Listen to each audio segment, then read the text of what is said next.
Hello and welcome back to Normal Island Live. As you'll see, I'm not in my usual place. I have commandeered Curtis's studio. I've moved back to Leeds, so me and Curtis are now in the same city. So you will probably see me a bit more often in this studio. But again, sorry for being a bit late. We were actually ready, but we did have some technical issues, but I will just call it the curse of Lewis. But I am joined today by the wonderful and lovely Kevin Logan. Hello, Kevin. Hello there. Yeah, is Leeds prepared for the two biggest chads in the universe to live amongst them at the same time? I'm not sure. Oh God, the city's already imploding. We honestly, all the cliches about the left just not being properly organised and we just can't do shit is just completely true, really, as well, isn't it? It's just there. But we're not Oh gonna well, have a revolution oh anytime. well. We're not gonna have a revolution anytime soon, I don't think. No, I No. imagine not. Not at all.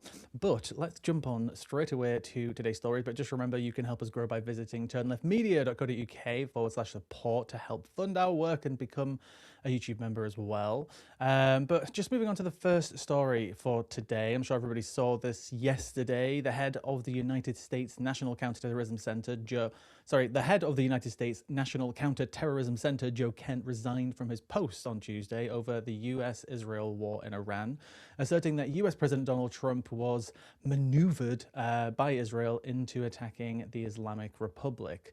So he posted his letter on X, posted it to Trump, and he said that early in the administration, high-ranking Israeli officials and influential members of the American media deployed a misinformation campaign that wholly undermined your America First platform and sowed pro-war sentiments to encourage a war with Iran. The echo chamber was used to deceive you into believing that Iran posed an imminent threat to the United States and that they should strike now, and there was a clear path to a swift victory, he said. Now, it's very important to know that Joe Kent is and always has been a full-blown MAGA guy. He was nominated by Trump in his current role under Trump's loyalist-only agenda and was previously endorsed by Trump when he ran for Congress. He pushed conspiracies about the stolen election, and he also pushed conspiracies about the January 6th insurrection at the Capitol. Now, of course, many of the die-hard MAGA loyalists rebuked this, and Trump even said that he was weak on security, even though he nominated him, and said good riddance. Now, many people have accused him of being anti-Semitic in his letter, saying stuff like Iran posed no imminent threat to the United States, and it's clear that we started this war due to the pressure from Israel and its powerful American lobby. Now, Joe Kent is very much in kind of like the Tucker Carlson type of mindset. He's one of those guys. And Joe Kent is actually being interviewed by Tucker Carlson tonight, this evening. I think it was like 6 p.m. Eastern, so it hasn't happened yet. And I will always advise for anyone to be skeptical of anything Tucker Carlson says. There are, two types of people who criticize Israel. There are people who genuinely care about the plight of Palestinians and are critical of the, colonial and apartheid state that Israel is, and those who, continue to support it and ally with the state. Now, then there are those, obviously, who just, hate Jewish people and are genuinely anti-Semitic and have jumped on the pro-Palestine bandwagon to court new audiences for their beliefs, their agenda, and their, continued grift. Now, like Tucker Carlson, of course, and as well as, people like Candace Owens, they don't care about Palestinians or Iranians or anyone else. Now, Kevin, just jumping straight into the discussion on this, obviously the reason why I brought up the, stuff with like, he's a Tucker Carlson guy. I kind of want to discuss about like how much attention we should really be paying to this, because I think obviously two things can be true, right? Tucker Carlson, I won't listen to him, I won't quote him. I think it's important to obviously take into consideration that this guy was a Trump official, right? And that he is not just a Tucker Carlson person that I would regularly, quote. I'm quite fed up of seeing people pushing Tucker Carlson content. However, he's a Trump official who quit. So I think two things can be true. He can be the Tucker Carlson type, right? Who is kind of like anti-Semitic and who just hates Jews. And let's be honest, that's who Tucker Carlson is, even though he's kind of like playing to a newer audience where he's being, coming across as more moderated and stuff like that. But also at the same time, some of the things that they do say are the truth, because that's how they do their grift, right? They mix the truth with lies. Some of the things that Joe Kent has said, definitely, looking at his past, definitely anti-Semitic. He does buy into the Tucker Carlson kind of Candace Owens kind of rhetoric. but at the same time, he's only saying what we already know, right? That, Marco Rubio slipped up and said, what was the exact quote? It was like, Israel dragged us into this war, they were going to do it anyway. We've got stories of Lindsey Graham, coaching Netanyahu on how to manipulate Trump into going to attack Iran. So from here, by the way, is Kevin here, by the way? Oh, he's not. Oh, sorry, it's not popped up on my screen. Is this split screen appeared on mine? Oh, sorry. New setup. Hi. I couldn't see you on my screen, so I just kept talking. No, that's fair enough. No, I was just going to Anyway, wait for you to finish, but yeah, oh, okay. I'm going to shut up now. Go. Yes, so I think two things can be sort of true at once, right? Joe Kent, I think, is undoubtedly, to an extent, an anti-Semite. Like you say, he's a friend and fellow traveller of Tucker Carlson. He's engaged in the same kind of conspiratorial agenda as various of those people on the kind of MAGA right. And so, yeah, he probably is an anti-Semite. But I don't think it's actually the anti-Semitism that has inspired this particular move, albeit that I'm sure he probably didn't hold him back any. I think he's one of the strange, stupid, useful idiots that genuinely believed Trump when he tried to posture as the anti-war candidate, as the guy that was going to stop America's forever wars, even though he literally tried to start several wars during his first term in office and used more drone strikes in 4 years than the drone king Obama did in 8. So that's a pretty big symbol that maybe Trump wasn't the anti-war guy that many of the people on the right thought he might be, and so I think that's where Kent is coming from on this particular angle. But like you say, he is an anti-Semite, and he plays into a narrative here that Israel want to push, that anyone who criticises either Israel more broadly or Israel's engagement in this war and its obvious direct pulling of America and by proxy the rest of the world into this horrific war, the people who criticise that are anti-Semites. That's the thing they want to push out there, and having dickheads like Kent be a kind of, I don't know, a public face of opposition to this doesn't help in that cause in the slightest. But ultimately, what he's saying is absolutely true. Regardless of whether he himself is an anti Semite or not, what he's saying here is true. Israel did deliberately coax a very stupid, mentally dilapidated old man into doing a war.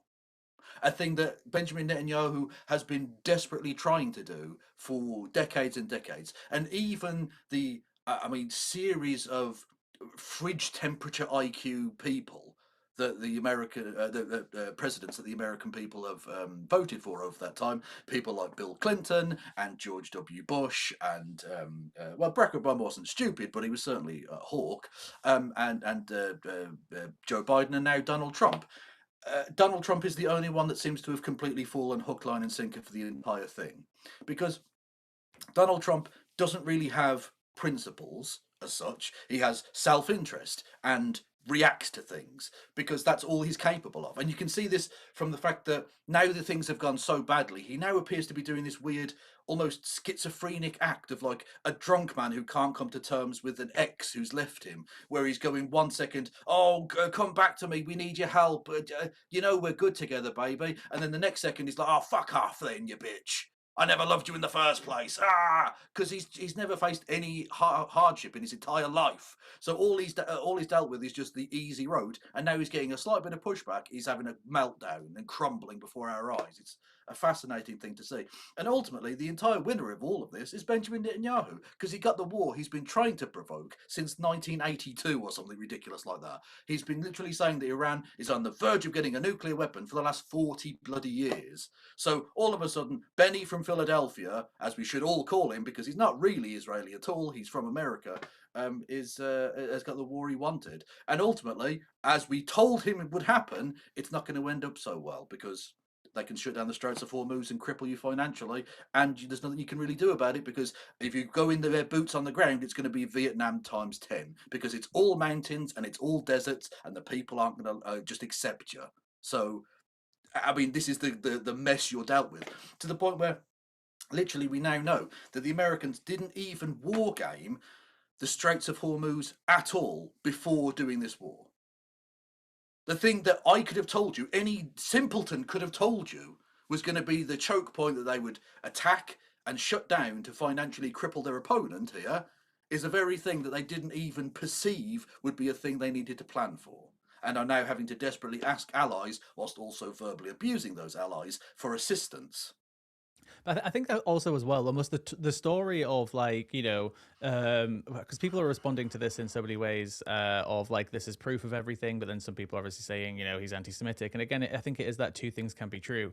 I think what's interesting about this is that the story kind of tells itself. Like when people talk about, and I love talking about this, because people will just go straight to the whole, you know, Israel controls everything, the Jews control everything, but the story tells itself. You said it yourself. They've been trying to do this for decades, and they have only finally, after decades of lobbying and doing different maneuvers, you know, obviously funding different people, different groups, manipulating in lots of different ways. A small group of people, obviously the Israeli elite, obviously mainly Benjamin Netanyahu and people who support them, they finally managed to convince somebody to do this. But I think that kind of tells the story itself. They're not like these type of people who can just click their fingers and get what they want. You know, I don't know if you've been following this because it hasn't been that much reported in like Western media, but do you know that Trump's been calling up Israeli media like once a week, and like attacking President Herzog, trying to get him to pardon Benjamin Netanyahu. He called up just a few days ago. He called up last week. And I always use this story as an example of like, when we're talking about this topic of the influence of like Israel and those who support them, is that, you know, if they were so powerful, Benjamin Netanyahu can't even get out of his own trial, that he's got a deluded, deranged old man being manipulated into ringing up literally Channel 12 in Israel saying, oh, pardon Netanyahu now, because he can't get out of his trial, and he's trying to do everything that he's pulled every card that he possibly can. He's tried to pass laws in the Knesset. He's got the president in the US bullying the president of Israel. He's you know, he's continuing to try and stay in power so he can, you know, try and obfuscate away from this you know, justice that's been brought against him for his corruption and bribery. Well, And yeah, sorry, go on. ironically, in a kind of 5D chess way, this might be the best thing that Trump could do, bizarrely. Now, Trump isn't actually doing this for because he thinks it's good. He's doing it because he has a corrupt leader who he sees like it's game recognizing game. It's a corrupt, warmongering, genocidal freak trying to help out another one, right? You scratch my back, I scratch yours type deal. But actually, in like you say, if you sort of game this process out for a second, the only reason that Benjamin Netanyahu consistently wants to keep doing these things in the most overt and silly way possible is because the war needs to be extreme so that he can remain in power. So, and the reason he wants to stay in power is because he's facing trial as soon as he is not in power anymore.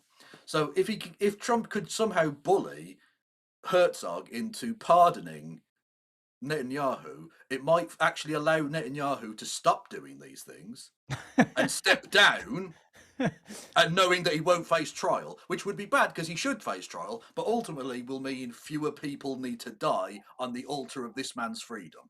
I'm laughing because it's just so ridiculous, because like that could be it. It's so fucking ridiculous. But Yahoo to retire. That's probably the only thing that might work. he's in his 70s now, so he's not got long left. But Well, no, look, all I'm saying is, Grim Reaper, hurry the fuck up, mate. What are you doing? well, everybody still thinks he's dead, so been following that story. No, but I do think the whole conversation is like really interesting around this, because people obviously hyper focus on Israel and its actions, and I'm actually kind of fed up of people just saying, "Oh, like America's only done this to, you know, hide away from the Epstein files and distract us," or they're only doing this simply just because Israel finally tricked them into doing it or lobbying. But it's like, no, like America's been doing this for a long time without any involvement of Israel in any way. Well, I think there has been a fundamental change, though. I think it used to be that America was the dog that would wag the tail, and I think it's the other way around now. It used to be that Biden or Trump, no, well, yeah, Trump in his first term to a degree, or either of the Bushes or even Reagan, I suppose, would allow Israel to get away with what it would get away with, on the understanding that America held the reins. So if at any point it needed to drag them back, it could. And occasionally, like, I mean, Reagan chastised former Israeli leadership and all the rest of it. Like, it did used to happen. The Americans could criticize Israel. It was amazing. Imagine that, an American president criticizing the genocidal state. Anyway, Yeah, it used to be that America controlled Israel, and unfortunately now it appears that Benjamin Netanyahu has got such a control over the Trump White House, especially. But I mean, he had a fair control over the Biden White House as well. Let's be honest. That essentially Israel controls in this one area. It's not some big Zog conspiracy bullshit. It's just in terms of giving itself a blank check to do what it likes in its region of the world. It essentially wags the dog now. Yeah, it's the same with the Marco Rubio story, right? Where he basically admitted that they had to go to war because they got dragged into it by Israel. And then again, I think people need to read that story properly. It's not a case of, like Israel made them do it in the sense of like, they said, you're doing this. It's a case of like they've essentially used their position that they've developed with America over all these years to say like you have to come with us because if you don't, then you're just going to look stupid. You're gonna, Mm. we're not maybe going to be able to do this by ourselves. So if we do Well, it, it's we're gonna get weakened. It's essentially they've played a game. It's not a case yeah, of they're in charge. Like they've played a game. And Netanyahu, he is a mastermind. There's no reason why anybody shouldn't say that. He's lasted in power since the yeah, 90s, and he's an yeah. excellent communicator. And that should be acknowledged. He is brilliant at this. Yeah, absolutely. He's outlasted. I mean, how many American presidents Is, now? is, is, And is there play. even any Um, other leader who's like in a, I have to use the word democracy because they technically still have it, despite the fact that it's a flawed mm, democracy, but they still have elections. Is there any other leader who's survived this long in an actual like democratic country? no, Then not I that I can I can can think think of. of. No, I can't think of a single person.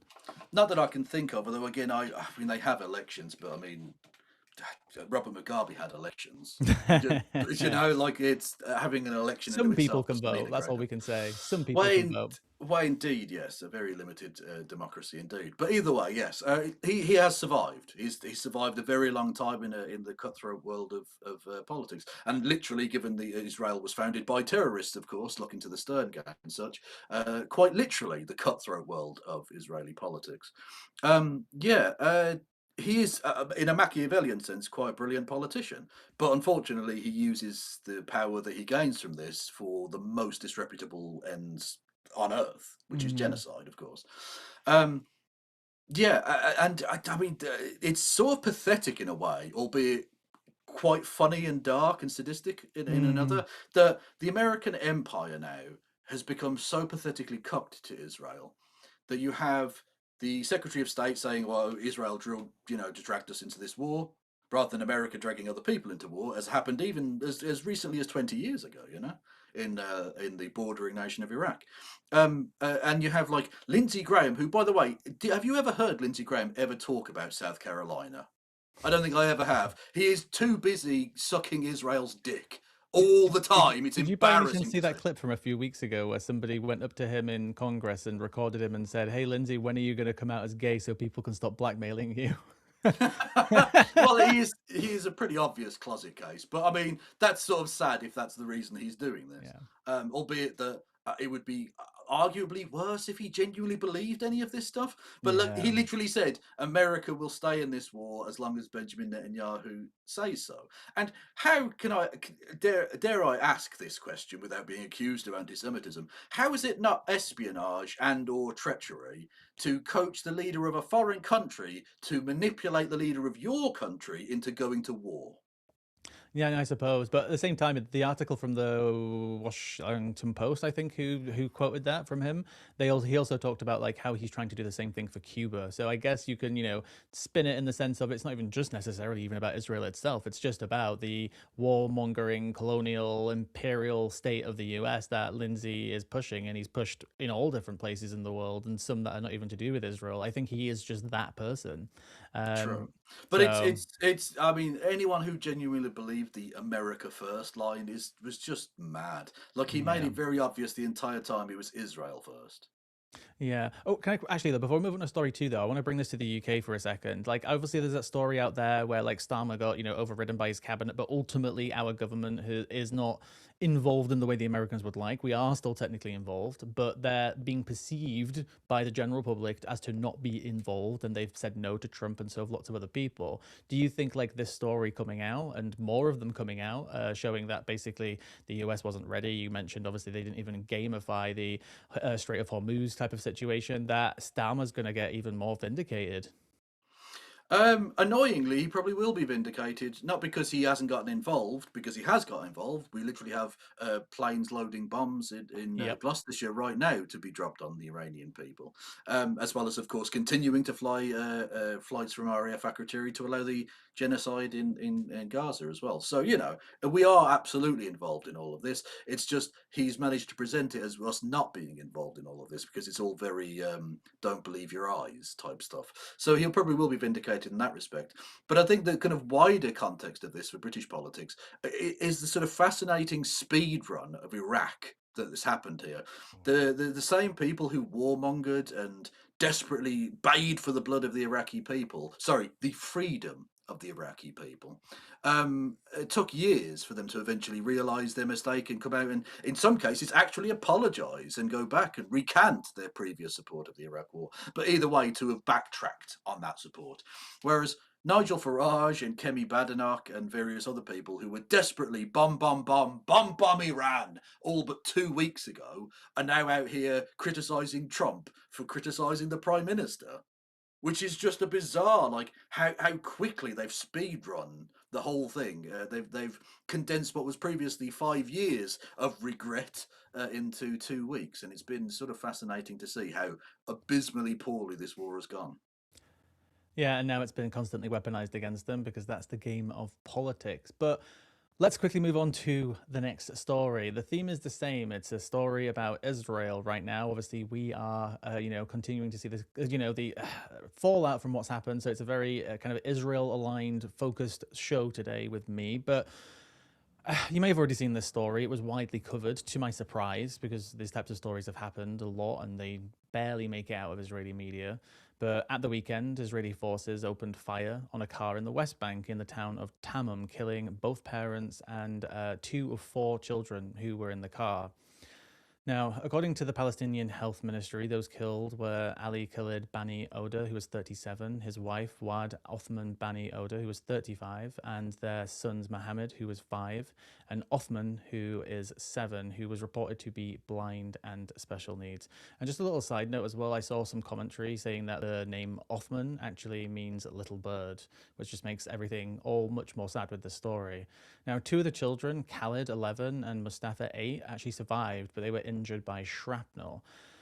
Now, the family had been returning home from Nablus after shopping for stuff related to Eid. They were getting stuff ready for the end of Ramadan. Now, witnesses say that the Israeli forces, who were an undercover unit at the time, were using a vehicle with Palestinian license plates. They stopped the car and opened fire. Because the unit was operating covertly, the family would have no way of knowing that they were Israeli forces in any way. Now, the Israeli military claims that the car accelerated towards the soldiers, prompting them to shoot. Now, relatives strongly obviously rejected this, saying, it's completely implausible that a father traveling with his wife and 4 children would do anything like this. Now, Khalid, who's aged 11, excuse me, Khalid, who was aged 11, who survived, said that, after his parents were literally killed in front of him, along with 2 of his siblings, he was then pulled from the vehicle. He was beaten and accused of lying about who was in the car.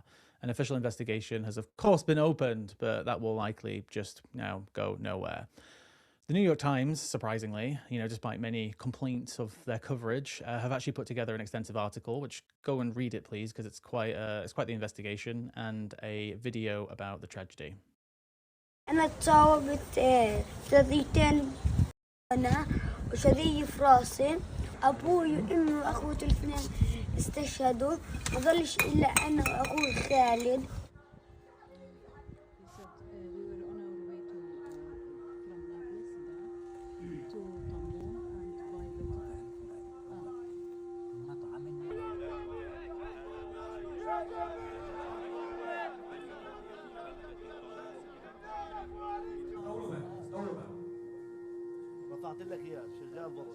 أخذنا على أماكن كثير بنابلس واشترينا فشافيش وكرب.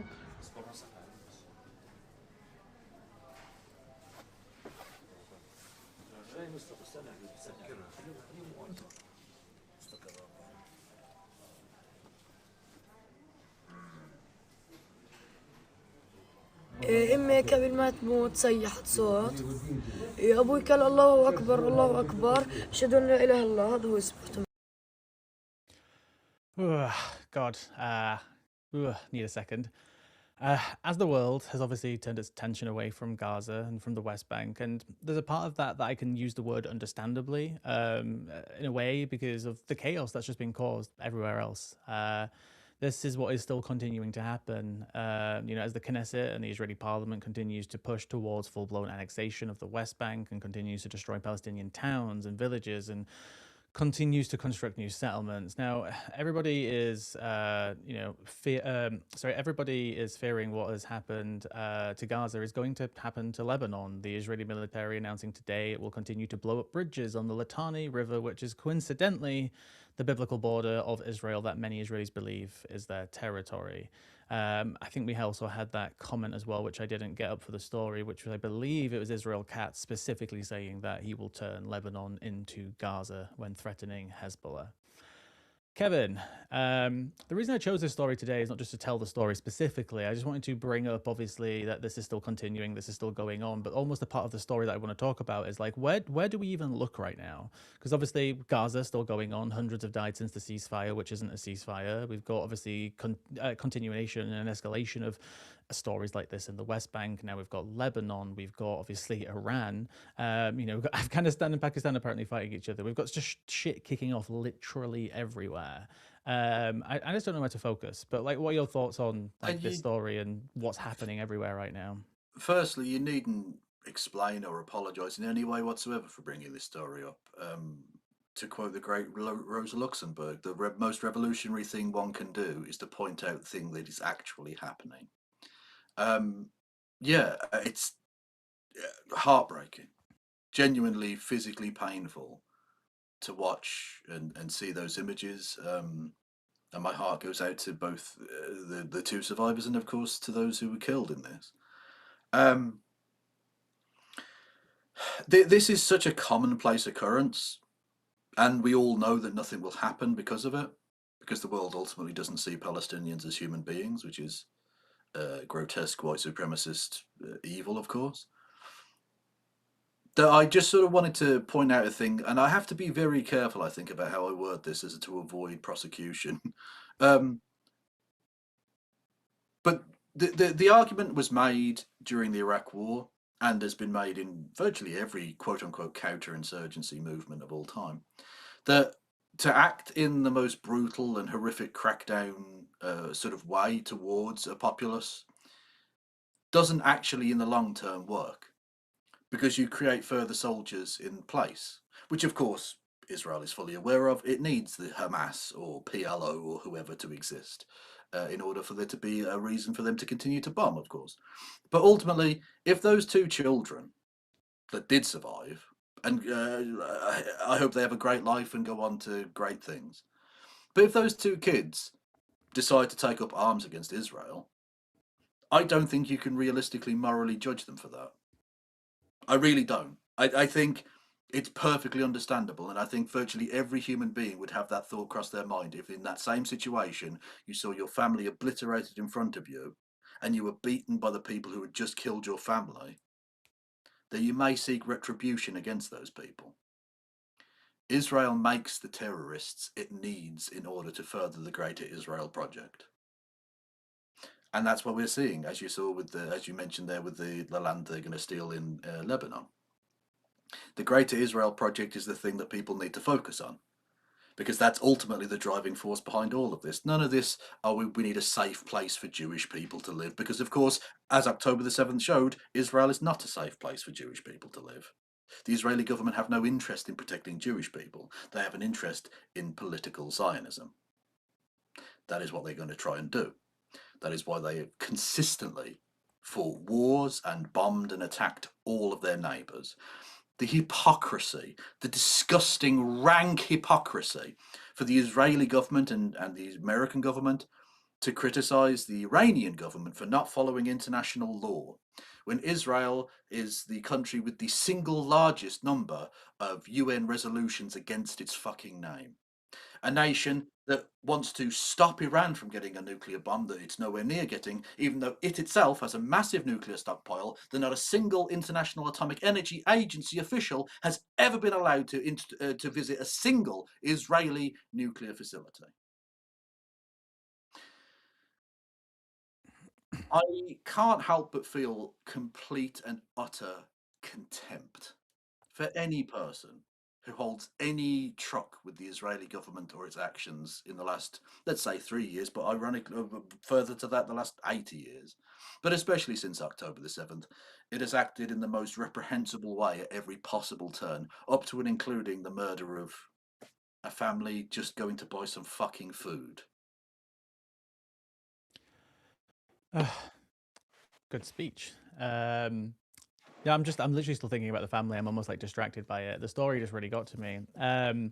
But it comes back to as well, like I don't even currently know where to look, and it's almost like part of that like flooding the zone kind of tactic in a way that obviously I don't think anybody you can say that like everything that's happening in the world right now is part of one concerted campaign, even though some people do think that. It's almost like I struggle to even focus on where to focus the attention right now, just because there is so much going on. You know, we've already got people Well, saying that. that's the point. Like, I mean, no, Yeah. sorry to No, go interrupt you, ahead. but Go ahead. you mentioned that this wasn't about distracting from Epstein, but in a way, it kind of is. Not solely, but the whole point of the, like you say, flooding the zone tactic is that you make it impossible for any one thing to ever stick. So, Mm. like, we're not even talking about the fact that they still have the president of Venezuela just locked up in New York City. That's just a thing we've just, as a world, we've just now accepted that that's a normal thing that a country can just do. You can just abduct the president and his wife and then arrest them under American law for crimes that they supposedly committed in Caracas. Okay, I'm not sure how that fucking works in the slightest. It's to distract from that. It's to distract from the Jeffrey Epstein stuff. The fact that we know the president of the United States raped many children. That's just a thing that it's difficult to focus on because they're also murdering people in Iran. They're murdering people in the West Bank. They're murdering people in Gaza. The fact that, like you say, it's not even being mentioned that the president of the United States is ringing up Israeli media to put pressure on the president of Israel to pardon the prime minister of Israel for his obvious corruption.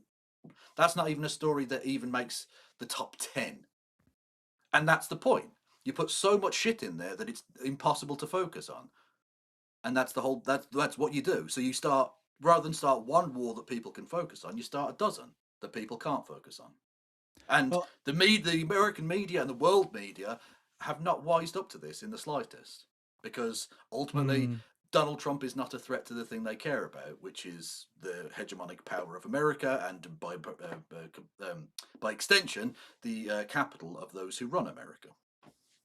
Well, you know, I'll finish this actually a little segment off by telling you of another somewhat related story, but I wouldn't even say it's like a hopeful story, but it's a story to kind of show that there are people out there who haven't given in to that anger that you talked about, that it would be completely understandable if these kids grew up and turned into people who want to carry out what people would call terrorist acts, or, you know, join a militant group. But there was another story in Israeli media yesterday where somebody actually got justice from a settler, which is very rare. So Yaqub Rabi is a Palestinian man who lived in the West Bank. His wife was killed in 2018 by a 16-year-old Israeli settler, right? And he dropped a rock off of a bridge in the West Bank as Yaqub, his wife Aisha, and the daughter, her name was Salam, was coming back from a dental appointment. They dropped the rock, went straight through the car, and instantly killed her. That was 2018. It took the Israeli government 2 years to declare that this was an act of terror after lots of campaigning. Very, very rare that that happens alone. But they used a loophole.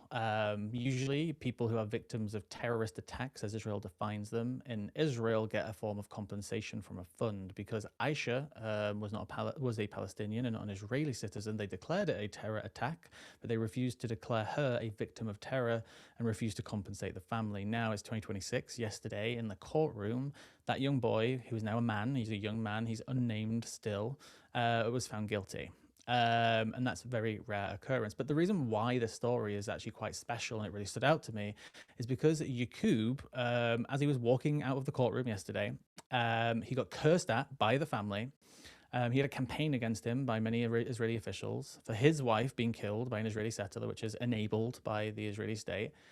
He walked out and said to the media, I don't want to see that boy in prison. I want to see him in education. He said that he wanted to see for all children what he wants for his own children, which is all of them to get a good education, and all of them have. They've all gone to university. They've had grandkids now. He's got 4 grandkids, actually, that his wife, Aisha, will obviously never get to meet because she's dead.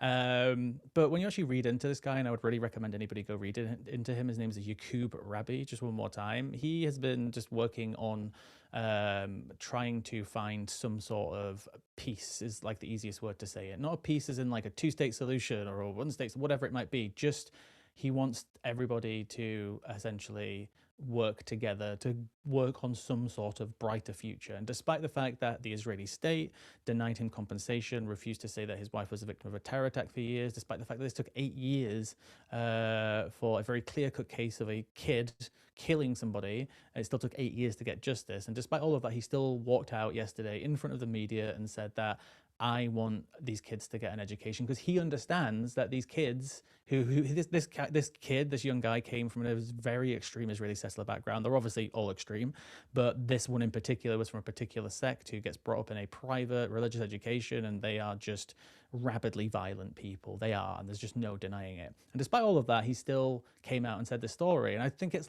almost like, I won't even use the word nice, but it's just almost like it's like a deep propaganda of the idea of how the world sees Palestinians, that we know that they get radicalized by the state of Israel, and they are sold to the world by many people as these, like, you know, Muslim Islamic extremists who want to kill all Jews. And you've got this guy who is just like, he named all of his children after different translations of peace. Like that's who this guy is. And I just thought it was a really like interesting story. Yeah, it's humbling, the strength and inner peace that some people possess and are able to muster to themselves. I recall from my childhood the story of a man who had held the essentially mangled remains of his son in his arms as he died during the Omar bombing back in the late 90s, and retelling that story. And he was asked if the person who planted that bomb were here, what would you say to them? And he said, I would forgive them. He said, hate only begets hate, and I won't give in to that. And that is a level of peace and inner strength that I don't possess and that I don't understand, but I'm glad exists in the world. Yeah, and you know, I don't think it's a story. I would never want to push this story as the idea of like, oh, everybody should be like this, because we all know resistance and violence is sometimes necessary, and we advocate for it all the time, but only when it suits our country's agenda.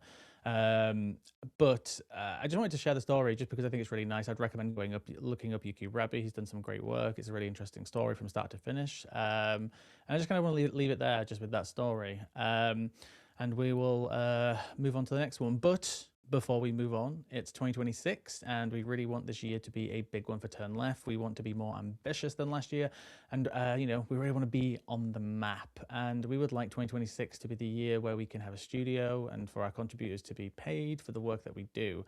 But we'll always be here anyway. Your support over the years has been obviously amazing, and I love just seeing all you guys in the comments. Like, you guys probably noticed that every time I'm looking at the camera, I'm actually really looking over here at the comments and just reading them all, because I just get so distracted by seeing the regulars and the new people. But obviously your support over the years has been wonderful, and we're ready to try and take this to the next level, and we rely on small donations. So if you want to be a part of the media organization that seeks to destroy the oligarchs, and then please, actually, I want to replace that, by the way. Can we replace that with like the Epstein class? Even though I have problems with that word, but anyway, then please head over to the to turnleftmedia.co.uk/support. There you can support us monthly on Patreon, or there is another link for a one-time contribution. You can also support us by becoming a YouTube member for 99p. Thank you. And sorry, my screen just froze. Oh, okay, it's working again. Sorry guys, tech issues. We need that. We need that support. But let's quickly go on to the final story. Sure everybody saw this yesterday. If not, buckle in. A Guardian investigation has revealed that Nigel Farage has recorded thousands of paid-for cameo videos that included the support for, guess who? The far right and far right figures, including slogans and even a neo-Nazi linked event. Let's just take a quick look at the Guardian video. They include in which the leader of Reform UK repeats a far-right slogan, Remember, if in doubt, kick 'em out. was misogynistic, If you're simpering for Alexandra Ocasio-Cortez's big naturals, and refers to anti-Semitic conspiracy theories. it could be the Masons, some think it's the Rothschilds, maybe it's George Soros. He was even paid to make a video endorsing a neo-Nazi event. Road Rage Terror Tour is the best thing that ever happened. That's just a few of the videos. I actually spoke to Kevin earlier about this before the show, and he's been watching some of these videos for years. So it's actually nothing new. It's just the fact that somebody's finally kind of collated them all and put them into a big tracker where you can basically see most of them. You can see a lot of the quotes and just kind of broken down how much he's earned off of this, which the investigation found that Farage has earned at least, they think, £374,000 from Cameo since 2021, creating over 4,000 videos. They went through all 4,000 of them. Imagine if this was Corbyn or Polanski pushing anything like this at all, even something which could be and might be interpreted as something that's like anti-Semitic or anything that could be borderline offensive. This would be front page Telegraph, GB News. It would be everywhere all the time. Remember, you know, Camilla Tominey, like she would never lift her foot off Corbyn when it came to anti-Semitism, but she's the one who wrote an article quite a few weeks ago, maybe about a month or so ago, saying that, you know, everybody should stop paying attention to these accusations of Farage and anti-Semitism in school. Same people. But, you know, in one video, part of the script was to say, P.S. support the National Front. In another video he made for a fan, the message said that the video was a man's birthday who was a massive UKIP supporter, loved GB News, but hated the gypsies. Classic. But again, just keeping on the just reform theme, because I don't just want to focus on this story. In other news, Richard Tice is trying to deflect away from his £600,000 tax dodging story by calling the Greens anti-Semitic. You know, he posted this earlier on his X account saying, anti-Semitism is rife in the Greens. They are voting whether to allow continuation of anti-Semitic behaviour by some NHS staff. With the link in the post, which linked to a Telegraph article, which explains that the Greens will simply allow the NHS to express their support for Gaza, as many staff were able to do for Gaza, even for Israeli hostages too. People were allowed to, you know, wear those pins. It's the symbols that people wear, which was recently banned by this government, actually. No one is advocating for a nurse or a doctor to be able to openly discuss the Israel-Gaza issues, you know, with patients at hospitals. We're talking about like people wearing pins, which again, by the way, there have literally been NHS-sponsored campaigns to support Ukrainians. Again, obviously, I think, and I'd like to hope that still many people support, you know, Ukrainians' right to self-determination, but it's still technically within the same boundary of a political, I hate using the word conflict, but conflict, because it kind of reduces it down to something that it's not. It's bigger than that, but you get what I mean, right?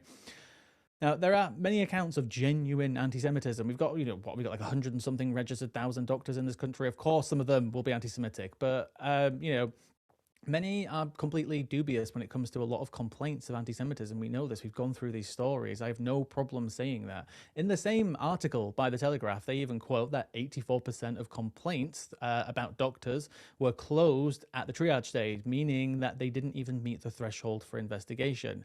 And it reminds me as well of like the UK Lawyers for Israel story from like a couple of years ago, where, if you remember, they are a group of lawyers who are the UK Lawyers for Israel. It is what it is on the tin. They basically bring legal cases to organizations, individuals, and institutions to help the state of Israel because they love it and believe in it so much. And by the way, I read this the other day, haven't confirmed it though, that apparently Camilla Tominey's father, maybe Kevin knows about this, is actually one of the guys or one of the heads of the UK Lawyers for Israel. They got Palestinian paintings taken down from an NHS hospital. It was artwork by Gazan children. And they got it taken down because the UK Lawyers for Israel sent them a threatening legal warning saying that people were complaining and people felt threatened by it. And then Declassified, Support Independent Media, did a Freedom of Information request, which proved there were actually no complaints. There were no complaints. And this is the problem, because when it comes to anti-Semitism, it's something that we should all take seriously. And it's a hard thing to balance when, you know, you've got stories like, we know that the Jews don't control the media. It's stupid, it's ridiculous. But when you've got Benjamin Netanyahu on trial in Israel for literally trying to, influence media in Israel, it's hard to have these conversations sometimes because you can so easily be accused of being anti-Semitic. But at the same time, we need to point out when anti-Semitism is absolutely being weaponized, and it constantly is. And then it almost downplays actual genuine anti-Semitism, which we should all be, fighting against actively. Kevin, I kind of want to, you can start wherever you want, but I kind of want to shape this conversation as well around kind of like reform, getting kind of a bit desperate and losing. More stories keep coming out about Nigel Farage, everything from his donors, everything that he's getting a lot of shit from with Iran, to just everything that's going on with the Reform Party. Are they getting a bit desperate? Their polling numbers are coming down. Where do you want to start with this? I'll let you go. Yeah, I think it's part of a great noticing that the media are currently engaging in with the Reform Party and with Nigel Farage specifically. That they have been his stenographers, they have been his amplifiers for so many years. They've been doing the job of making firstly UKIP and then Reform UK into a political juggernaut, which is why it shot up in the polls so much. And it's only now that the people are actually starting to look into this, that the media are starting to do even a semblance of the job they should have been doing for the last 25 years with Mr. Farage, that they're starting to notice things that I noticed years ago, because as you mentioned, and we talked about beforehand, I've been watching his cameos for years because many of them are harmless, silly nonsense. People will pay money to, and I don't know why you would give him money, but whatever, to say absurd things like, big chungus and what was the phrase? I clap my cheeks and my bussy does a cartwheel until he claps or something like that, and it's just absurd nonsense, right? Uh, Amazing absurdity. But within that, they've always been a set of people trying to trick him to say dumb shit, right?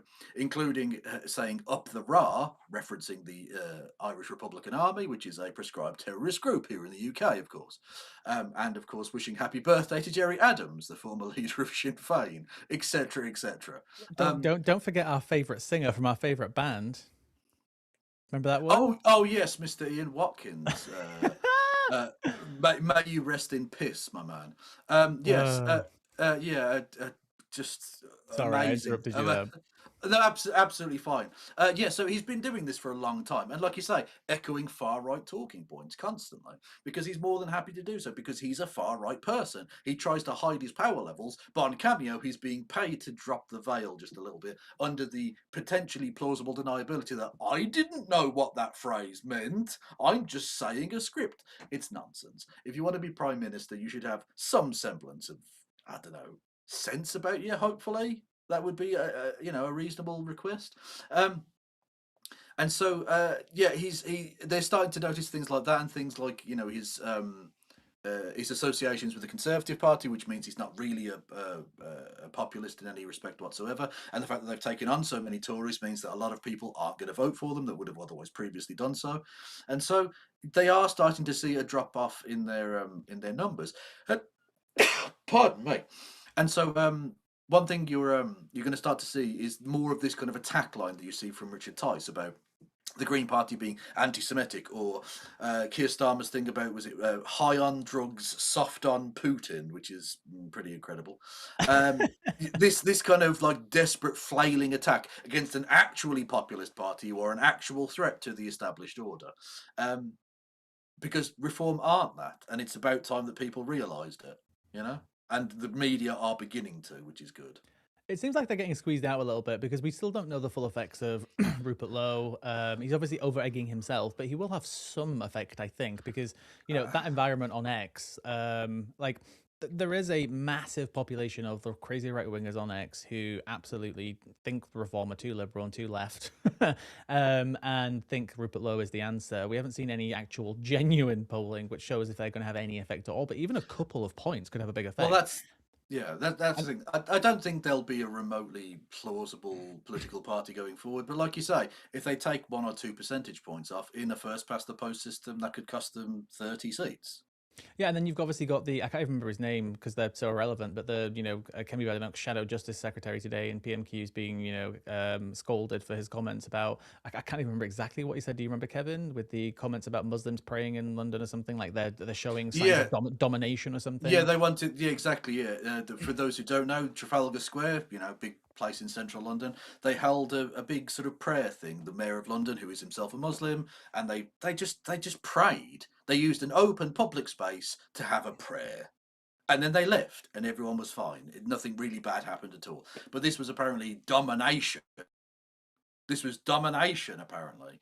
I'm not sure how that works exactly. They're not turning it into the Kaaba. They had one prayer in a thing during a religious festival. Like, it's not as if the rest of the area was shut down or anything. It's such a bizarre and racist notion. And like you say, the Shadow Justice Secretary, or Justice Minister, whatever, Shadow. Do you remember his name? Because I don't. That's so irrelevant. Go I'm on. going to call him Twatty McTwatface. I don't know his fucking name. Anyway, he was saying, he was literally saying that this was an act of dominance. Is it? Oh, and What does that mean Starmer exactly? quoting Tommy Robinson as well, picking that up today. Did you see that in PMQs? I did. It was fascinating to see. It's good to see Wild that day. Keir Starmer has realised that aping the right wing isn't necessarily winning him any votes. So rather than doing the Island of Strangers stuff, he's now saying that Tommy Robinson is bad, which is it's moving in the right direction, I guess. But like the reason why I was bringing up these points, obviously, when it comes to reform, is because if you've got like people, cutting away at the right wing on the reform, there are people who are going more extreme than them, and then you've got the Conservatives who are obviously on their other flank. But then now, even as well, noticeably, the Overton window is moving in many ways with the Conservative Party. That they're, I think it was, as Tommy Robinson said, to quote him, is that the Conservative Party wouldn't have said this 2 years ago, and the Overton window was moved. But I don't think that's necessarily true. I think somebody would have said that, but obviously, it still has noticeably moved in lots of ways. Obviously, you've got the Labour Party who moved further to the right. So it's almost like I can kind of see reform just getting squeezed a little bit more. It'll be interesting to kind of see where that leads them. But anyway, I could talk forever, but I want to go to the comments. Let's bring in the comments, bring in the producer. Hello, everybody. Hello. I think, what, when the new setup, you can probably hear me echoing because we've not done any audio treatment on the second mic. There's going to be teething problems, but this is really exciting that you're in the studio. I know. It's lovely to be here. We're going to go for some lovely food after this too. I have to say I'm absolutely starving, but that's not what you want to do. Well, it's not, but what I do have to say, and it would have been churlish to mention it during the show, as a proud Northern man, can you pronounce the word class correctly? Class. No, I'm referring to Lewis. Class. You said class, and I nearly screamed. Well, I said that. Yeah. I'm transitioning back from London. Okay, it's class. It's got London ways. I'm gonna get a bath tonight. And I'm gonna have a little floaty boaty in it. Okay, there's me little. I think you will start to see your accent coming back the longer you. Honestly, get him an IV drip of gravy immediately. I'm going back to the mines. Let's bring some comments. I think people want to see that, don't they? Not really racial word with $2. Trump is trying to write BB's school sick note. I mean, that's so pathetic to lead on Trump, isn't it? It's very funny that even Trump is like calling up Israel and Israel media to try and get him. But it's so Trump though, because Trump's been doing this forever. If people remember John Barron, which was a thing he did back in the 1990s, he took his own middle name and Barron, his newborn son's name, and created a fake persona and rang up TV and newspapers to try and get good stories about himself put in there as John Barron. Like, this is the thing he's always done, is seek positive media by wasting his own fucking time. Like, surely you're rich enough to afford a PR team. Why are you ringing up yourself, you cunt? Like, well, I think it's like Musk when he's like getting soccer accounts. Yeah. Well, honestly, the more you see of the Epstein class, the more pathetic you realise they are. They're very, very sad, disturbed, lonely, broken people. Oh, by the way, I forgot to mention with the Trump story as well, calling up Israeli media, that then Benjamin Netanyahu did a press conference last week. That's the one with the fingers, where everybody said he had 6 fingers. And he was asked about it, and he was basically like egging Trump on, like, yeah, keep doing this. But he said it in a more political way.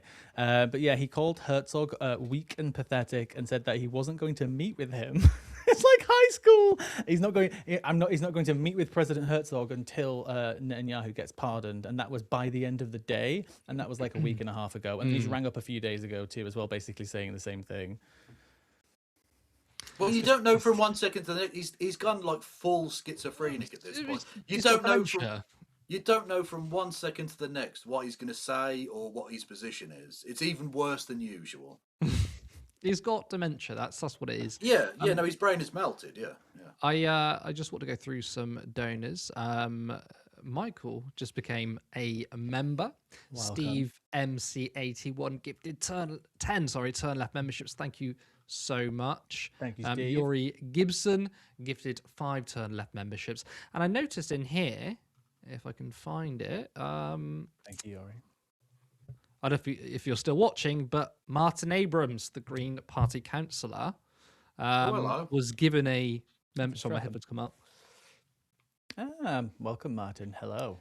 I don't Friends know if in you're high still places. watching, and has been gifted a membership. Martin has been on GB News lately, taking the fight to the right. We actually played a clip of Martin on last week's show, in which I think it was Nigel Farage was complaining about the family voting thing, trying to make it a scandal when it obviously wasn't a scandal. And Martin correctly hit the note perfectly when it's to just call these people fucking whingers. And he called Nigel Farage a massive whiner to his face. Yeah, good. Of course, Good. because that's true, and we love to see it. Let's get on the actual comments. Michael, he is a massive failed presidential conspiracist, a broken clock and all. This is Joe Kent. Yes. Oh, he did it on Twitch actually. Joe Kent. So I don't know much about this person actually. Does either of you know much about this particular person? He was a failed candidate and a conspiracist, apparently. Yeah, no, he was a conspiracist, MAGA loyalist, basically. Yeah, like he's not a good dude. We shouldn't pray and aid his opinions on virtually anything. But unfortunately, as with Trump, because they hold, or in his case, held a position of authority, the things they do and say do matter. However much I don't want to listen to what Trump has to say, he's the president of the United States, so him saying things means that those things matter. However absurd he is, like he's literally now claiming that he predicted 9/11.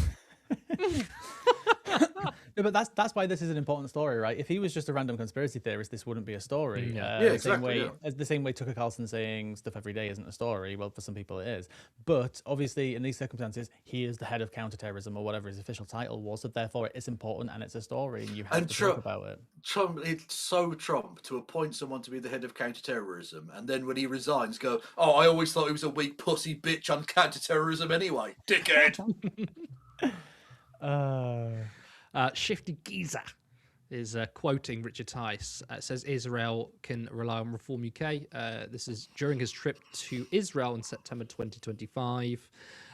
He also appeared on foreign broadcast media. I can't remember which one. I think it was the beginning of this month. When it came to the war in Iran, he said, Israel and America can rely on me or Reform or whatever. We will back them 100%. Massive cucks. I know you guys want me to say the word cuck. By the way, like in reference to Yeah, kind of I like mean, go ahead, Kevin. oh yeah, exactly. These supposed nationalist patriots that are happy for you to go and get your legs blown off in Tehran for Israel. Yeah, thanks. Love our vets, though, innit? Love our vets. I mean, Our veterans, we need to look after our own, don't we? Yeah. Jacqueline Jack H says, how many decades has Netanyahu been claiming that Iran is only days away from having a nuke? It goes back to the 90s. Maybe. I genuinely think I've 80s. seen him talking about the 80s. Not necessarily about nukes in the 80s, because I think Israel was like building nukes in the 80s. But They're too busy building their own. yeah, but it would have been a bit on the nose. Keep it low. I think Israel are the number one like people on the nose, though, aren't they? They do not. A little bit. They do take the piss a bit, but yeah, basically ever since the kind of mid 80s. So basically, once the Islamic Revolution had sort of sustained itself in Iran, he's been calling for America and Israel to bomb the shit out of Iran. I was just looking up because it's relevant. What Benjamin Netanyahu's secret name was when he lived in the US. Does anybody remember it? He had it was like Benji.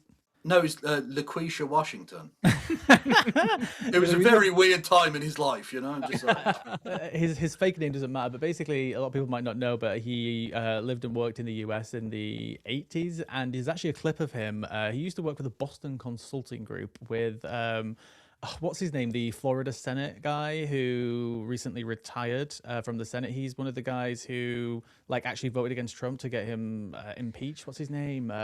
They used to work together back in like the 80s. Someone will say it in the comments who I'm talking about. Anyway, he used to have the Boston Consulting Group, which is the same group who came up and helped to develop the Gaza Riviera plan, just FYI. There are clips of him being in TV in the 80s in the US while he was living in Massachusetts, of him manufacturing content against Palestinians, against Iran. He wasn't talking about nuclear weapons back then, but you can go and watch these clips where he's basically saying there can never be a two-state solution. These people are dangerous. These people are extremists. He's been doing this since the fucking 80s under a fake name when he lived in the US. Obviously, he lived under a fake name because of issues related to the political class that he comes from. But yeah, like this has been going on for decades. People don't know that, but yeah, he was literally educated. He grew up in Philadelphia. Yeah, he's just American, and like he's just an American LARPing as a Middle Easterner. Yeah. And like when you hear establishment politicians, even people like Keir Starmer, who say, "Oh, the Iran is the biggest threat to the Middle East," they're all singing from the same hymn sheet, which is the same line, which is that Iran is the most dangerous country. Iran has never attacked another country for like 5,000 years, right? Well, look, countries attack Iran. Israel is the biggest threat to the Middle East because they have the Greater Israel Project. They're trying to. I mean, look what they're doing to Syria, Lebanon, the Golan Heights, Gaza. You're making it a very, very good point there, but Curtis, let's try and keep you as backstage. Yeah, the talent needs to talk first, please. Come on. Sorry. Stay in your lane. Stay in your lane. By the way, his name was Ben Natai when he lived in the US. I just double checked. So, yeah, very. I'm sure there's probably a name that's linked to some sort of like crazy fucking person with the same name or something. It's probably a reference to something. Also, Benjamin Netanyahu's son lived in the UK as well under a pseudonym as well, just as an fun FYI. Well, there's loads of there's a kind of the ruling class of all countries tend to be from somewhere else. Like the what do you call it? Dennis Rodman is big in North Korea, right? And the reason for that is that Kim Jong-il, the guy who's now the president of, or Kim Jong-un, sorry, the president of North Korea, was educated in Switzerland in a private school during the 90s and would watch NBA basketball, which is quite big in Switzerland. And Dennis Rodman was like the big star at the time. So when he got a chance to invite Dennis Rodman over, they made a big deal out of it. And you're like, he was educated in fucking Switzerland. What? When did this happen? What did the fuck? Anyway, there you go. Comment from Vicky Klee, and this is about the horrific story number 2. Now, Vicky says, probably accelerated after the first shot hit. I mean, that's obviously a potential thing that could happen. Like, if you're being shot at, you might try and drive away. That could happen, but obviously it does not excuse anything the IDF or Israel did. The thing is, as well, even with this case now, it's been investigated, right? Like, typically, Israel would always try and do whatever they could to not prosecute settlers, especially if there's like hardly any actual video evidence and stuff like that. Usually, they're kind of forced to when there's very clear evidence. It'll be interesting to see if they have body cams. But I think we heard the other story the other day where video evidence doesn't matter. I'm not even sure if we covered it on the show because I missed the last show because I was at an appointment and I haven't caught up with it yet. Sorry, guys. But there's obviously the 5 Israeli soldiers who were indicted for raping a Palestinian on fucking camera in prison have all just been let go. So those types of stories, which would be impossible for Israel to not prosecute in the past, they're now doing it. They're now no longer prosecuting these cases where a Palestinian was literally raped on camera, beaten. I believe, if I remember correctly, the indictment showed that they literally put stuff up his ass, not just like actual sexual rape. The phrase, the phrase that was used, because it was we covered this on Friday on the show, which you'd know if you'd watched it. Our own countries don't watch our shows. I've been moving. The exact no, that's fair. No, the exact phrase they used was sodomized with a knife. Oh fuck. Yeah, it's absolutely repulsive. Just it's that image in my head. It's a rapist nation. It's a rapist nation. That's what it is. It's a pro-rape country. I mean, you have protests. Essentially, the protest of the right to rape. Yeah, they had a riot to break people out of jail who were guilty of raping prisoners. Well, now that you're saying that, there's a story that again got missed the other day where it's just been released because it was under a gag order that somebody in Netanyahu's office has been under investigation for some sort of sexual misconduct, and the story is about to collapse. And the case is about to collapse. We don't know who it is because the person no longer wants to testify. Just saying. Just saying. Oh, well, the that's victim no longer interesting. wants to cooperate with the story. That was a story from Israeli media, by the way. Interesting. Michael again says, and it's a good point, and you kind of made this point, Kevin, anyway, which is that they wonder how people are radicalized after the story last stream as well. Evil Israeli forces. I mean, What do you think? Learn your lessons. Blame lads. these people. Yeah, like if it. Can you imagine any better recruitment campaign for ISIS than the pictures from Abu Ghraib? You don't need to motivate people to join terrorist organizations when you brutalize, when you make them into the terrorists. That's it. Like I said with those two young babbies, if they join fucking Hamas or whoever, could you blame them? Legally speaking, I'm not suggesting anyone join any such group. I'm suggesting if completely independent of anything I say, they happen to join such groups, I couldn't morally. But Kevin, if you are a pro-Israel terrorist, just like at least 2 Israeli prime ministers that I know of who were officially declared terrorists in the past, they became prime minister. So, well, I literally mentioned. I mean, it's a kind of oblique and grim historical joke. But when I mentioned the literal cutthroat nature of Israeli politics and mentioned the Stern Gang, it's because they literally slit the throat of, I think it was 20 British army officers during their reign of terror, which founded the nation of Israel. They literally cut the throats of people they held hostage. Yeah, and they and this is the nation that apparently is the moral force for good in the region. The prime minister, I forget his name. It's like something Begum or something like that. He is the prime minister who became prime minister during the 1982 invasion of Lebanon and the occupation. Menachem Begum. That's it. Thank you very much.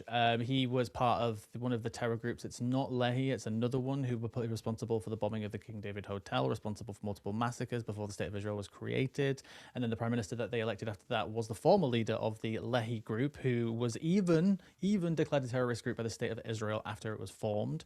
Then they got pardoned like 20 years later, had streets named after them, and then they elected their former leader as prime minister. Well, Ariel Sharon, literally the person who massacred the people in Sabra and Shatila, became prime minister of Israel as well. Like they elect murderers.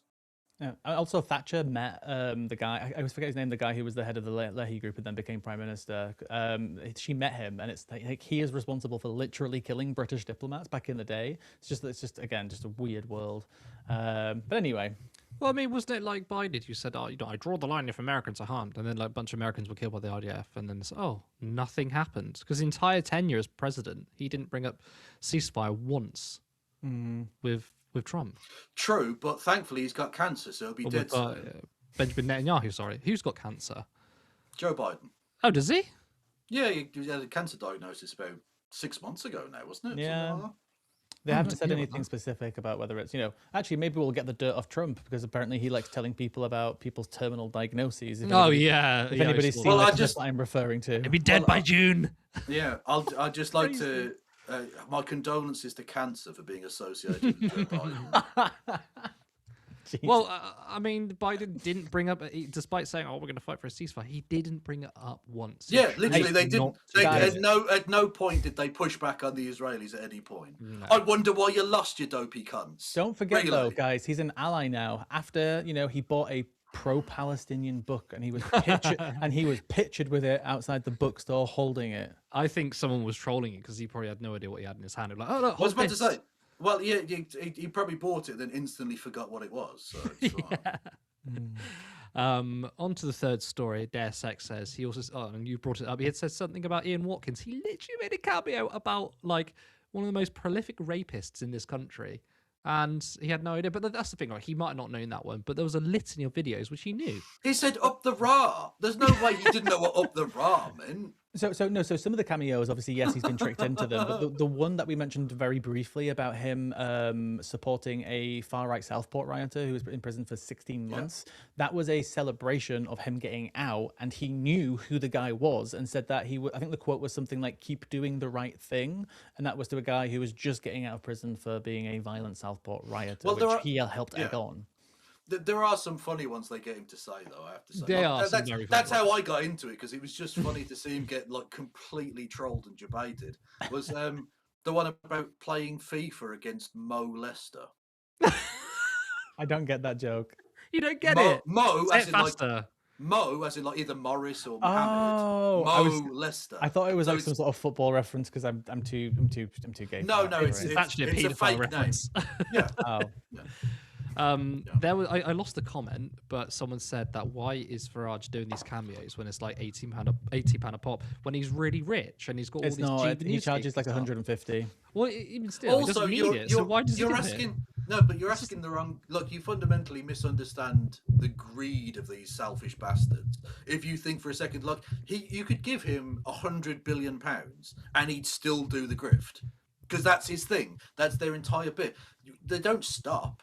Bill Gates didn't stop making money. Elon Musk doesn't stop making money because they're just psychopaths. So that's why they do it. Because cameos are 20 seconds. Because cameos are like 20 seconds long, not even that sometimes. Like all he has to do is get his little, PA, whoever works for him, to sit him in a room for like 2 hours on a weekend, just record them all back to back, and just pocket a few grand. That's it. I mean, like, obviously, when it comes to like capital accumulation, yes, the billionaires are going to want more billions. But like, if you're like a multi-millionaire, why do you care about an extra 150 quid? Maybe. Do you not think potentially that he does it not necessarily for the money, but because he wants to be out there and he thinks it's good for his political career? Well, he's in like in the normosphere, if you will. Well, yeah, there's that too, and also just the fact that he loves the sound of his own voice. He's just a dick, isn't he? Yeah, he's one of the great self-publicists in British history. Yeah. And that's part of it. Greed is a part of it. Publicity is a part of it. And just like I say, there's a kind of psychopathic element. Like, I work so that I can live. If I earned £1 million, I'd stop. I don't need any more than that. You could say that, but you'll turn into a capitalist. You'll get that money, you'll invest some of it, and start becoming a landlord. And that means we can't have you on the show anymore because we hate them. Well, all I'm saying is there any evidence that Lewis isn't living in your studio? Guys, help me. I'm tied up. I'm chained. Yeah, but also charge you market rate rent, so I'm the good landlord. And this time it's not willingly. Okay. Islami123 says anti-Semitism won't work twice. It won't, because obviously the accusations against the Greens. I mean, Rivka Brown did a really good piece as well. Navarra talking about it. It doesn't work. It's Navarra. Oh, fuck off. Anyway, I want to play. You won't get invited on because you keep saying heroin and saying naughty things. I keep saying heroin and pointing out that one of the hosts might be a bit of a transphobe. I'm just saying. Anyway, but the point I was making, the anti-Semitism thing, like, no one believes it anymore, which in a way is good for us because it means that accusation doesn't really hold the power it once did. But unfortunately, it means that Jewish people are less 100%, safe because actual anti-Semitism is not treated seriously anymore because they're just like, well, you're the boy who cried anti-Semitism too much. And so people just don't fucking believe it, even when it is actually anti-Semitic now. Yeah, like most Jewish institutions, complexes, buildings in this country have to have like full-time security guards because there are genuine threats. We've seen them; they constantly happen. Everything from the far right, who instead of just actually going just after the Jews now, it's actually, I think the last guys, I think they're actually from Leeds. Hello, welcome home. The 3 guys who were planning both attacks on mosques and synagogues. And this is the problem. Like if you actually track the amount of of these like far right insane people who are doing all this crazy anti-Semitic shit, they're not actually focusing on the genuine anti-Semites because they're so focused on making all of us out to be anti-Semitic, and they're actually moving attention away from the actual genuine danger that is directed towards Jewish people and their communities by people who actually want to hurt them. And yes, that does also include obviously some extremist Muslims too, but in a massive way, a huge threat is the insane far right who don't get as much attention as we do. Like, they're talking about Bob Villain doing a chant in literally the same week as we've just talked about these stories that have come out of Israel, right? Well, look, like, there should be more anger towards that. Because fascism has become normalised now. A thing that was an extreme, crazy BNP policy that of forced paid repatriation is now government policy under the supposedly left-wing, supposedly social democratic Labour Party. The right wing don't get exposed because the right wing are in power. Do you know what's the funniest thing about all of it is that the media have spent, they've always done this obviously, but in terms of like the specific woke agenda, as they call it, like that built that manufacturing that we are so woke that we want to live happily with extremist Muslims who want to kill us all, that we're so woke that we should give all of our money away to people who are descended from slaves. Like the entire manufacturing of how woke we are and how inclusive we are and how we care about everybody else but us, but somehow we somehow hate one of the most persecuted minorities of the last few centuries. Somehow we only hate them, but we want to have picnics with extremist Muslims. It's so ridiculous that they've managed to successfully spin that story, and now they've almost like losing at their own game, because we all want to protect Jewish communities, but it's hard to do that when they're not even focusing on the right type of anti-Semitism. Well, because they're not focused on anti-Semitism, they're focused like the British Board of Deputies or the campaign against anti-Semitism.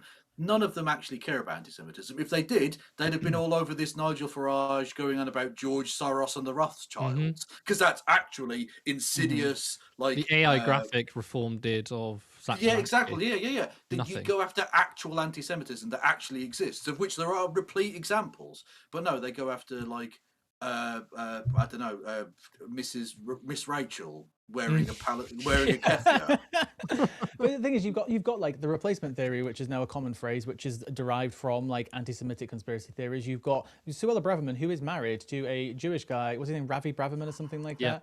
And he's like massively pro-Israel, Zionist, whatever. And she's standing up in Parliament a couple of years ago saying the words cultural Marxism, which is literally again straight from literal Nazi ideology kind of conspiracy theories about the left, aka what they said at the time were Jews infiltrating our institutions and turning people into communists, right? They literally are the most anti-Semitic people out there, repeating these conspiracy theories which derive from anti-Semitism and then trying to use it against us, but then at the same time calling us anti-Semitic.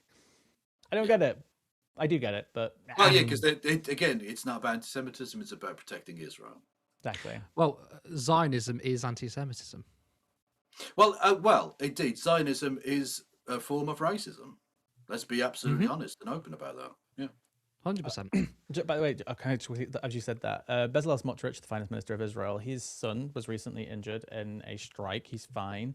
But what did dredge up is a story about the fact that when he was getting treated at the hospital, he took a picture with an Arab Israeli and thanked him. Then somebody pointed out that he previously advocated that Palestinians, or Arabs as they call them, and Jewish people should be treated separately in hospitals. That is literal, like, white fucking supremacist levels of ideology. Like, maybe that bridge has been gapped now that an Arab has helped his son, but like that is the level that some people are at in Israel, where they believe they should have segregated hospitals, even for the people who are Arab Israelis by citizenship. They're ethno-nationalists. Yeah, they're just Nazis, but they don't necessarily have the same symbols. Yeah. Like it's the same basic ideology. Ethnic supremacism or religious supremacism or whatever is based on well, fundamentally a lie, first and foremost, biologically, and secondly, based on the idea of eliminationist and expansionism, ultimately. And that's exactly what we see in the Greater Israel Project, and exactly the kind of evil that is not just, like, we talked about Benjamin Netanyahu in the 80s. He was seen as an extremist in the 80s. He was a crazy, like, out there fringe politician. And then, of course, the people who were, in theory, trying to do peace were murdered by those extremists, and those extremists are now the Israeli government. He was seen as an extremist at the time when literal former terrorists were the prime ministers of Israel. You can't make this shit up. All right, well, I'll hand it back to you, Lewis. Fantastic show. Thank you so much for the comments and for the donations. But Becca just asked who was knocking their mic. I think it's me because I'm not used to this environment. I apologize. But anyway, thank you, Curtis. Thank you, Kevin, for a great show. I always love doing my shows with you because we always find ways just to kind of, I don't know, amp up the humor a little bit and find some, I don't know, kind of release from all these awful stories in a way. Indeed, it's been a heavy one, but there was some giggles in there as well. Yeah, we have to. But thank you again for joining us, and Kevin will be back with us again at some point. He always is. We love having him here. But thank you for watching Normal Island Live. We will be back on. It's Wednesday today, isn't it? We'll be back on Friday. Obviously, you can continue supporting us at turnleftmedia.co.uk/support if you wish to join us. Please support us. Hope you loved the show. And I'm not sure who's with us on Friday, but we can leave it to a surprise. And we will see you again next time.